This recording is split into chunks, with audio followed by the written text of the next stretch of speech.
आपने पेपर में पढ़ा या न्यूज़ चैनल में देखा होगा कि अमेरिका और इजराइल का जो ज्वाइंट ऑपरेशन है ईरान पर लगातार जारी है। तो यहाँ पर मैं बात करना चाहूंगा कि अमेरिका कोई पहली बार ऐसा नहीं कर रहा है, बल्कि बहुत सारे राष्ट्रों की जो संप्रभुता है उस पर लगातार हमला कर रहा है। चाहे वो बांग्लादेश में लगातार वो एक नया मुहिम चलाया जहां पर शेख हसीना को देश छोड़ना पड़ा। अभी हाल ही में इसी साल 2026 में वेनेजुएला के निर्वाचित राष्ट्रपति को एक मनमाने तरीके से उठा लिया गया। और अभी आप कहते थे ईरान पर कि वो परमाणु बम बनाने जा रहा है, तो आपने अभी स्टील बमों का प्रयोग करते हुए उसके परमाणु ठिकानों को जब नष्ट कर दिया था, तो अब ऐसा क्या हो रहा था कि जब आपको ये ऑपरेशन करने की जरूरत पड़ी है।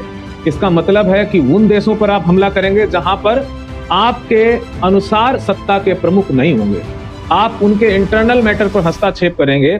तो ये यूएन जैसी मूक संस्थाओं को भंग कर देना चाहिए और एक मुहिम जारी होना चाहिए ईरान के लिए, जो प्राचीन इतिहास है जिसका अमेरिका जैसे देशों का इतिहास 200-250 सालों का, 300 सालों का है, लेकिन वो ऋग्वैदिक काल की पर्शियन सभ्यता जरथुस द्वारा जो चलाई गई सभ्यता थी उस पर एक हमला है। और यहाँ पर हम एक शाबाशी और उसकी शहादत को सलाम करते हैं वो 86 साल के खमनोई की, जिसने झुकना पसंद नहीं किया, शीश कटाना पसंद कर लिया। उसने शहादत दी, उसने वो 86 साल के योद्धा ने। लेकिन अमेरिका जैसे देशों के सामने बहुत सारे देश के राष्ट्रध्यक्ष घुटने टेक देते हैं। चाहता तो वो भी घुटने टेक सकता था, देश छोड़कर जा सकता था, लेकिन वो देश पर टिका रहा और अमेरिका के खिलाफ आवाज बुलंद करता रहा।